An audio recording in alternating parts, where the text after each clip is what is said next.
Assalamualaikum. Selamat datang ke kelas Bahasa Melayu tahun 3 bersama dengan Cikgu Nurul Ain.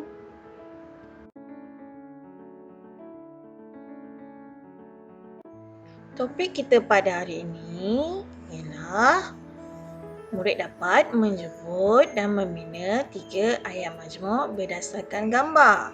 Okey, tapi sebelum itu, topik yang lalu ingat tak kita pernah mengenal pasti ayat majmuk? Murid-murid ingat apa itu ayat majmuk?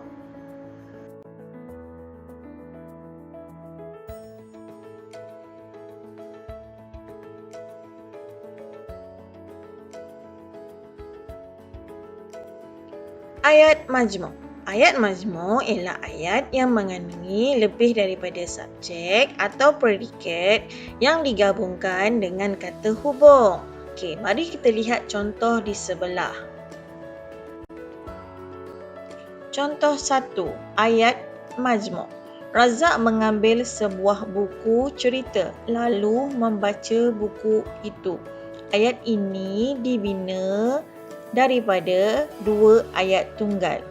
Ayat 1, Razak mengambil sebuah buku cerita. Yang kedua, Razak membaca buku itu.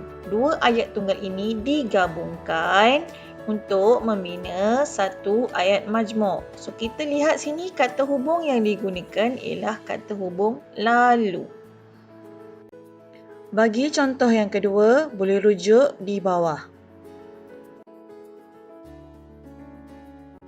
Seterusnya, kata hubung. Kata hubung ialah perkataan yang bertugas sebagai penyambung ayat, frasa dan perkataan. Contohnya seperti dan, atau, tetapi, sambil, kerana. Mari lihat contoh penggunaan kata hubung dalam ayat.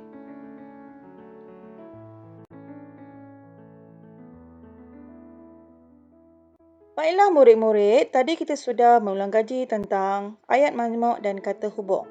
Seterusnya kita akan sambung pelajaran untuk hari ini. Murid-murid sudah bersedia? Jika sudah, okey, murid-murid boleh rujuk buku teks BM Jilid 1 muka surat 7, tajuk tentang kejayaan kita bersama. Apa yang perlu awak buat? Awak boleh baca petikan dialog berikut terlebih dahulu.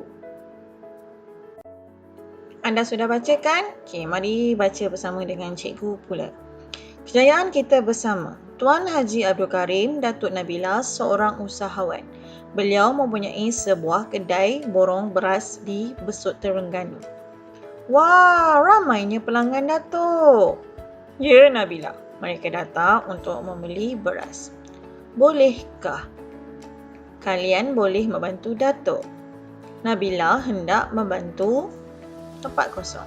Saya mahu membantu ibu melayan pelanggan. Abang pula mahu membantu nenek di kaunter. Terima kasih. Sama-sama Datuk, kita satu keluarga mestilah saling membantu. Betul, Nasri. Kejayaan keluarga ialah kejayaan kita bersama. Lihat semula dalam petikan ada beberapa tempat yang kosong. Okey, di sini ada 3 watak utama iaitu Datuk, Nasri dan Nabila. Kalau awak lihat, kotak yang berwarna merah jambu ini dialog daripada Nabila, berwarna kuning daripada Nasri, berwarna putih daripada Datuk. Okey, yang pertama, ingat tadi kita sentuh tentang membina ayat majmuk. Okey, kita lihat. Yang mana satu dalam petikan ini yang dah terbinanya ayat majmuk? Kalau awak lihat, perkataan berwarna merah. Ya, mereka datang untuk membeli beras. Ini jawapannya. Yang pertama yang dah ada dalam petikan. Maknanya yang lain ini anda perlu bina yang sesuai. Okay, kita lihat yang pertama, bolehkah? Okey, ini petikan dialog daripada Nabila. So, yang menjawabnya ialah Datuk.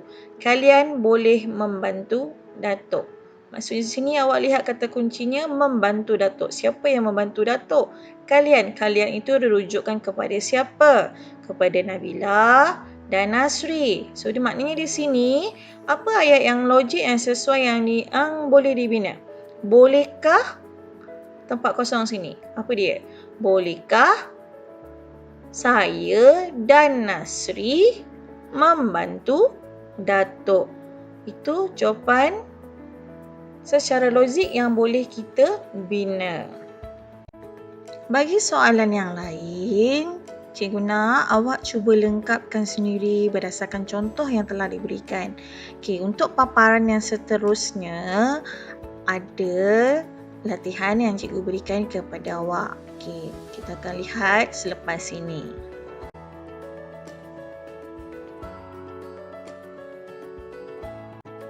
Bagi tugasan hari ini, murid-murid diminta menyalin semula petikan dialog di bawah di dalam buku tulis BM1. Ya, termasuk arahan, hari dan tarikh. Jangan lupa ya. Bagi tugasan yang kedua, murid-murid boleh lengkapkan latihan dalam buku aktiviti BM Jilid 1, muka surat 7. Terima kasih. Jumpa lagi pada kelas yang akan datang. Assalamualaikum.